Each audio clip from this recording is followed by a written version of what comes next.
Haunted कहानियाँ Hindi YouTube channel में आप सबका स्वागत है। दोस्तों, इस चैनल में मैं अपने सब्सक्राइबर की कुछ दास्तान आप लोगों को सुनाता हूँ। और अगर आप भी चाहते हो कि आपकी भी कहानी मैं सुनाऊँ, हॉरर स्टोरी, तो आप दिए गए लिंक नीचे दिए गए डिस्क्रिप्शन में जो ईमेल आईडी है उधर मैसेज करके मुझे अपना कहानी बताना। मैं इधर नरेट कर दूँगा अपने आवाज़ में। हमारे जो पहला सब्सक्राइबर हैं उनका नाम है फैज़ान। फैज़ान कहते हैं, मैं उन्हीं की ज़ुबानी बताता हूँ आपको कहानी ताकि आपको अच्छा लगे। अस्सलाम वालेकुम भाई। हाँ, वालेकुम सलाम। मैं अपना एक वाक़या तुम्हारे चैनल पर शेयर करना चाहता हूँ। मेरा नाम फैज़ान है और ये बात 2019 की है, जब मैंने अपने नाना के गांव में गया था समर की छुट्टियों में। हमारे गांव के कोने में एक पुराना पीपल का पेड़ है। लोग कहते हैं कि वहाँ एक जिन रहते हैं। दिन के वक्त सब गुज़रते हैं, लेकिन रात में कोई उधर उसके पास रुकता नहीं। मैं पहले जिन वगैरह पे ज़्यादा यकीन नहीं करता था, क्योंकि मैं शहर में रहता था, गांव छोड़ के शहर गया था, तो इसीलिए मुझे ज़्यादातर इन सब चीज़ों में यकीन नहीं होता था। लेकिन उस रात की वाक़या ने मेरी ज़िंदगी हमेशा के लिए बदल दी। लेकिन हुआ क्या था उस रात, उससे पहले मैं आपको ये बताऊं कि मैं अपने गांव छोड़कर शहर में रहता था पढ़ाई करने के लिए। तो कभी कभार गांव जाता था, कुछ दिन रहता था और चला आता था। तो इसीलिए मुझे इतना पता नहीं था कि उधर ऐसा भी कुछ खौफनाक राज छुपा हुआ है।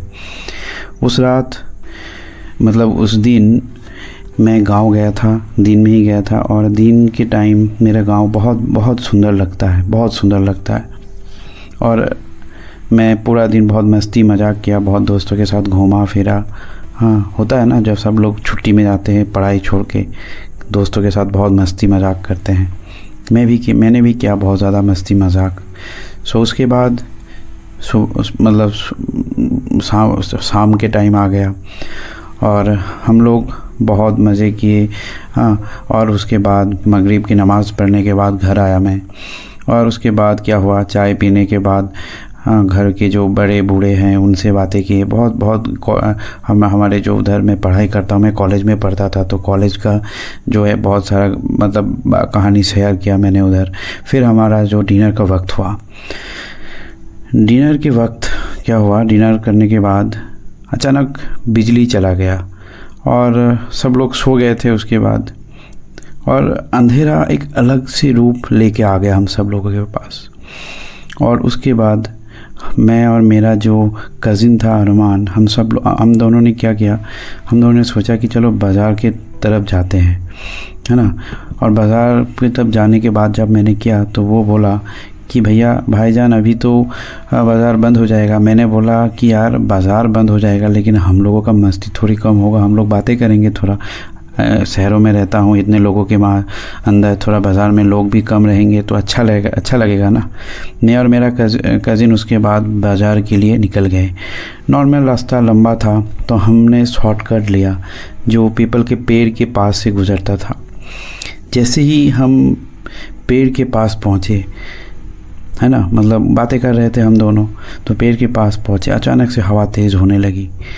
अजीब बात यह थी कि वो हवा सिर्फ पेड़ के आसपास ही चल रहा था।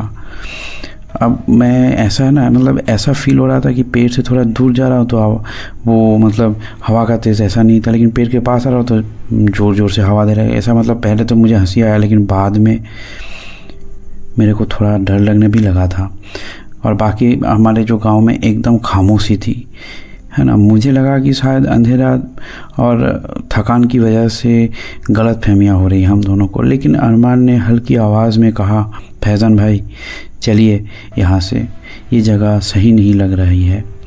मैंने क्यूरोसिटी में टॉर्च पे क्या है ना, पेड़ की तरफ टॉर्च डाल दिया, टॉर्च लगा दिया, टॉर्च से देखा। और जो मंज़र मेरे आँखों ने देखा उसने मेरी रूह कांप दी। पेड़ के एक ब्रांच पर एक बड़ा सा साया बैठी थी। उसका चेहरा दिखाई नहीं दे रहा था, लेकिन उसकी दो लाल चमकती हुई आँखें जो टॉर्च की लाइट में दिखाई दे रहा था मुझे, है ना। वो टॉर्च का बंद करने के बाद भी अंधेरे में भी एक अंगारों की तरह जल रहा था। उस वक्त मेरी सांसें तेज़ हो गई, अरमान के हाथ कांप रहे थे और फिर अचानक उस साये ने हमारी तरफ झुककर इतनी भयंकर चीख मारी कि हम दोनों ज़मीन पर गिर पड़े। आवाज़ ऐसी थी कि जैसे हज़ारों लोग एक साथ चीख रहे हो, लेकिन अजीब बात ये थी कि कोई गांव का लोग भी नहीं आया उधर। मतलब ये आवाज़ शायद हम दोनों को ही सुनाई दे रहा था। अरमान वही बेहोश हो गया। मैंने मुश्किल से उसे उठाया और खींचते हुए भागना शुरू किया। मुझे पीछे से एक भरी सी आवाज़ से सुनाई दे रही थी कि जैसे कोई अजीब जुबान में मुझे कुछ बोल रहा हो। जब मैं घर पहुंचा तो सीधा अपने नाना को सब कुछ बताया। नाना ने सिर्फ ये कहा, बेटा वो जिन है उस पेड़ में कैद है, रात में जो वहाँ रुकता है वो वापस नहीं आता। तुम दोनों को अल्लाह ने बचा लिया। उस रात के बाद से मैंने कभी भी उस तरफ जाने का सोचा भी नहीं। और अभी भी मतलब आज भी जब मैं उस अकेला रहता हूँ मुझे वो लाल आंखें याद आता है। और मैं ऐसा भी बोलूँ कि उसके बाद कुछ दिन मुझे बुखार था और मुझे सपने में भी वही दिखाई देता था। मेरे नाना जी बोलते थे कि वो मेरा कुछ ख़राब नहीं कर पाए, लेकिन मेरे सपना में आके मुझे डरा के मुझे कुछ और बनाना चाहता था। लेकिन शुक्र है अल्लाह का मैं बच गया। तो दोस्तों ये था हमारे फैज़ान भाई का कहानी। हमारे दूसरा कहानी है अकील भाई की। अकील भाई कहते हैं, अस्सलाम वालेकुम भाई। वालेकुम अस्सलाम। मेरा नाम अकील है। मैं उत्तर प्रदेश का एक छोटे से गांव से हूँ। ये वाक़या मेरे 2020 का है और मैं आज तक इसे भूल नहीं पाया। हमारे गांव के पास एक कब्रिस्तान है जो रात को बिल्कुल वीरान हो जाती है। गांव के बुज़ुर्ग हमेशा कहते हैं ईसा के बाद उस रास्ते पे मत जाना, वहाँ जिन बसती है। मुझे इन बातों पे यकीन नहीं था। एक रात मैं अपने दोस्त इमरान के साथ एक शादी से वापस आ रहा था। रात के 12 बज रहे थे और हमें कब्रिस्तान वाले रास्ते से गुज़र रहे थे हम। शुरू में सब नॉर्मल था, लेकिन जैसे ही हम कब्रिस्तान के बीच पहुँचे एक बुरी सी बदबू आई, जैसे कुछ सड़ रहा हो। इमरान ने कहा, भाई जल्दी चलो, यहाँ कुछ सही नहीं लग रहा। उस वक्त हमें महसूस हुआ कि जैसे कोई हमारे साथ चल रहा हो और एक अलग टाइप का लग रहा था कि कोई साथ में, मतलब वो एक सांसें की आवाज़ ही सुनाई दे रहा था हमें और कदमों की भी आवाज़ आ रहा था एकदम हमारे पीछे। हमें पीछे मुड़ के देखा, कोई नहीं था। तब और ज़्यादा डर गए, लेकिन मिट्टी पे नंगे पैरों के निशान दिख रहे थे, क्योंकि हमने मोबाइल का जो टॉर्च है वो दे के देखा कि पैरों के निशान था और वो हमारे साथ साथ चल रहे थे। और कोरोना का वक्त था, उस टाइम में रात में भी लोग नहीं थे और ये शादी भी जब हो रहा था वहाँ पे भी बहुत ज़्यादा सोशल डिस्टेंसिंग का झमेला हम लोग सह के आए थे और दिमाग बहुत ख़राब भी था उस टाइम में। इसीलिए हम दोनों को लगा कि कोई वहम होगा और मेरा दिल ज़ोर ज़ोर से धड़कने लगा। तभी एक कब्र के पास से एक लंबी सी काली परछाई उठकर खड़ी हो गई।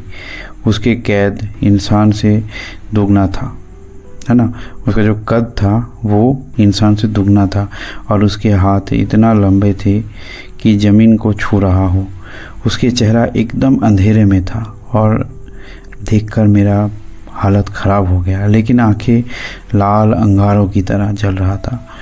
और फिर वो हमारी तरफ धीरे धीरे बढ़ने लगी। हर कदम के साथ मिट्टी ही हिल रही थी। उस वक्त इमरान ज़ोर से कुरान की आयतें पढ़ने लगा, लेकिन और पढ़ने के बाद हम लोगों ने देखा कि वो साया बिल्कुल अचानक से गायब हो गया। लेकिन थोड़ी देर बाद हम लोग क्या किए, दोनों मिलकर भागने लगे ये सब देख के, दुआ पढ़ते पढ़ते। और वो जिन सीधा हमारे पीछे पीछे आने लगा। थोड़ी देर बाद वो सामने आ गया। तब हम लोग उधर ही उसको देखने लगे और उसके चेहरा अब नज़दीक से दिख रहा था, आधा इंसान आधा जानवर, क्या बताऊं, बड़े बड़े दांत और मुंह से बदबू निकल रही थी जैसे सालों पुरानी लाश हो। उसने मेरे कान के पास आकर इतनी ठंडी आवाज़ में कहा, ये ज़मीन हमारी है, दोबारा इधर मत आना।